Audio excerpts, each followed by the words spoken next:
Yes, yes, yes. You have to be calm. Relax.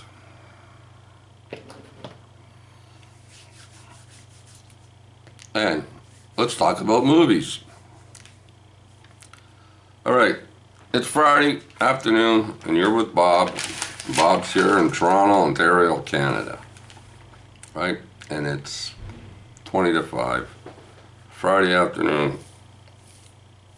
And we're here to talk about movies I watched this week. Well, let's start. Got my trusty book with me. So the first movie, not that it matters, I watched a movie on TCM. Yeah, I watch a lot of movies on TCM, most of the time.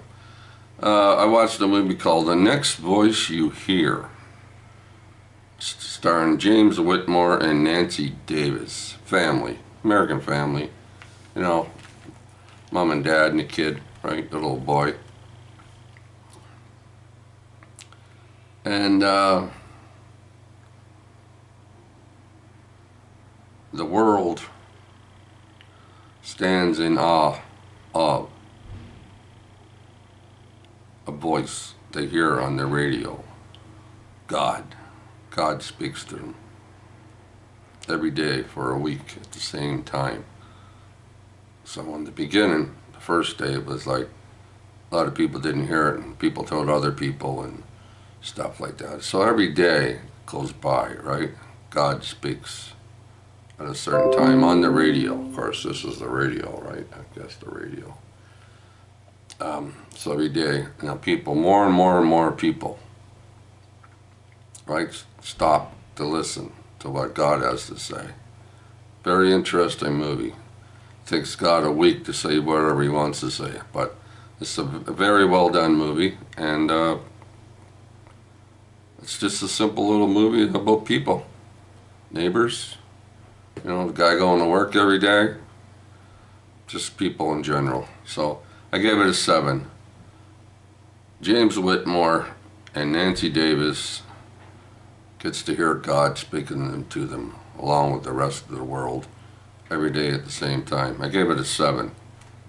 The Next Voice You Hear, TCM. And the other one I watched, this was TCM also, was Yojimbo, Akira Kurosawa's movie. It's a soldier, he wanders into town, right? And there's two fractions, right, against each other. One at one end of the town, another at the other end of the town, right? Swords and stuff like that. So they're against each other. So he decides to play each side against themselves, right? So very into first. I don't know if I saw this before or not, but I think I might have. But yeah, that stars Stajuro. What's his name? Mafarin? See, I can't even say his name right. Mifafun? I can say it in my head. Yeah, Akira Kurosawa's Western.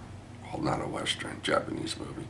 But years later, you know, the spaghetti westerns, this turned into Fistful of Dollars starring Clint Eastwood. So, Yojimbo, I gave it a 7. I think it was 1961. So yeah, very interesting. I like it. It rained in this one a lot too. It seems to rain a lot in Japanese movies. Alright, the other one I watched on, pretty sure it was TCM also, was The China Syndrome, 1979's, right? So these camera people are at the nuclear, you know, the building where they keep the nuclear stuff at. And they seem to get something like on film, right? Or there's some problem. Everything keeps going up and up and up, you know, the levels. And they're saying, don't film this.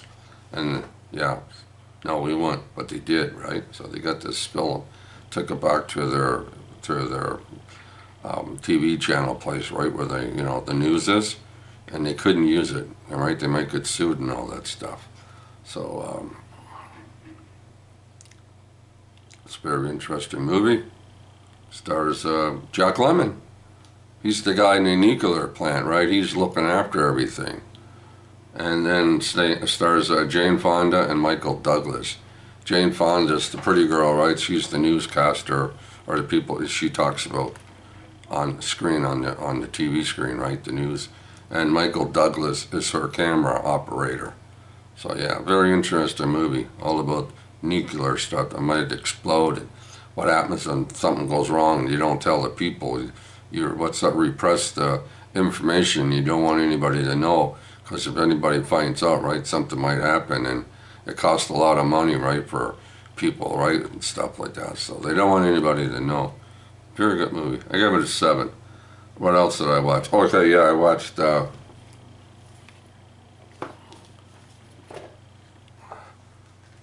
Skyfall. James Bond. Yeah, computers are getting hacked, right? England, computers are all getting hacked. Things are blowing up. Very bad time for everybody, right? So James Bond gets shot off the top of a train. He disappears for a few months. Everybody thinks he's dead, right? He's dead. Meanwhile, he's enjoying himself, sucking back some drinks, whiskey, having sex and stuff like that, right? But yeah, that's James Bond. Everybody knows this movie, right? So I watched that just for the halibut.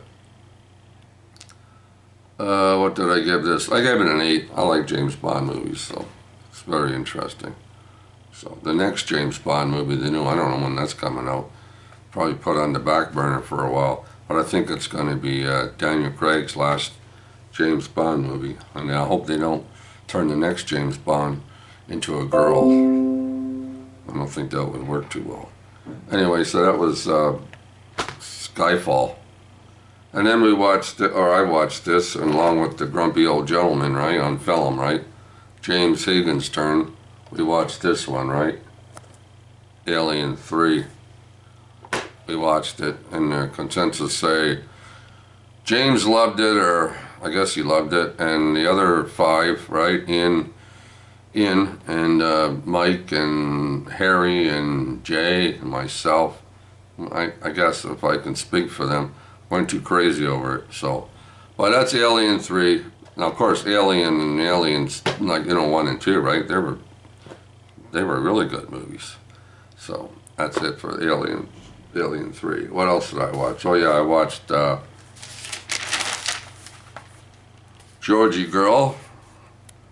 I watched Georgie Girl, and that's from 1966, and that's British, made over there in Britain, in the swinging 60s, walking down Carnaby Street and stuff like that. Stars James Mason as a rich guy, and he has a guy working for him and drives a car and butler, etc. and stuff. But this guy, right, that the butler has a daughter, right, and the daughter is, are you waiting for it? Yeah, Lynn Redgrave, right?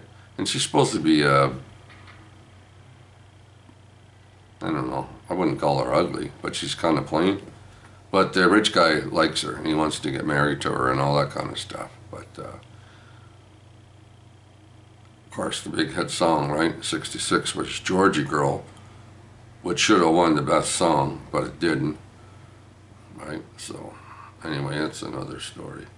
Yeah, Georgie Girl by The Seekers. That was the big hit song from it. And the other movie I watched was Judge Hardy's Children, 1938. Mickey Rooney and Louis Stone. Yeah, Mickey Rooney, the big thing about this is they go to Washington, right? The judge has a job to do in Washington, and he takes his family, and Mickey meets up with a French girl, and he's invited to a party, and it's you gotta have a tuxedo. So the Hardy movies are fun. I don't know if anybody's watched them, but they're fun. Mickey Rooney having a ball. I like Andy Hardy movies. Oh yeah, and I watched this one too. The Divorce of Lady X. Yes, A Divorce of Lady X, 1938. Right, and it takes place over in England, right? Of course, England, right, is known for the rain and the fog, right? So this young gentleman can't go any farther in a taxi that he's in, so he hops out and he goes into this hotel, right? He gets a room, right? Meanwhile, in the hotel where they are, there's a big party going on, right? So anyway, he gets a room, right? He goes upstairs in his room. Then everybody in the party can't go home because nobody can see anything, right? You can't go outside. You can't. You're staying in the hotel. So everybody's trying to get a room. Anyway, the girl goes upstairs. Her name's, what's her name? Amelie Oberon, and Laurence Olivier. Yeah, did I say that right too? He's upstairs in his room already. She sneaks into his room, right? She wants to sleep in his room on his pillow couch or stuff, or a couch or something. And he's saying, no, you got to get out. Anyway, the thing is, she swindles her way into the room. He sleeps on the floor. She sleeps in the bed, right? So the first 20 minutes of this movie is pretty good. I liked it. First 20 minutes, it was fun. A lot of laughs. But, here's the word, but. Once she leaves the hotel and she's home with her grandfather, and he's a judge, right? And he goes off someplace else and he's working. And after that, it was like downhill. Yeah, downhill. You know, you get up there and all of a sudden you're having a great time for 20 minutes and it's all downhill from there. This is not a very good movie, so I don't recommend this one to anybody. The Divorce of Lady X, 1938. No, I gave it a 3 just because of the first 20 minutes. All right. And then I watched Midway, the movie from 1976, starring Charlton Heston and Henry Fonda, along with everybody else back then, right? The Battle of Midway. Anyway, for the first 2/3 of this movie, they talk, smoke cigarettes, and talk, right? Talk some more and smoke some more cigarettes, right? And they get together in offices and they drink coffee and they smoke and they talk, and anyway, it takes a while to get into the battle, right? The ships. The best part about this movie is the Japanese. Yeah, the Japanese part of the movie. That's the better part. I don't know why, it just seems that way. So the Battle of Midway takes place. A lot of the battle scenes are taken from the actual battle, with the airplanes and the ships. It shows a lot of that, the real shit that happens, right? So yeah, Midway, 1976, starring Charlton Heston. What did I give it? I gave it a 6. And it just deserves a 6, no higher than a 6. And what else did I watch? The Adventures of Robin Hood. The Adventures of Robin Hood, 1938, also, right? And that stars Errol Flynn. Probably one of the best movies he ever made. Don't quote me on that, but this is really good. Maid Marian, Olivia de Havilland, she could be my Maid Marian any day. Yeah, Basil Rathbone, Swords, right? Friar Tuck, Little John, boy, Big John, Little John. Errol Flynn, yeah, Olivia de Havilland, Basil Rathbone, Claude Rains as a short little guy, king with the crown on his head.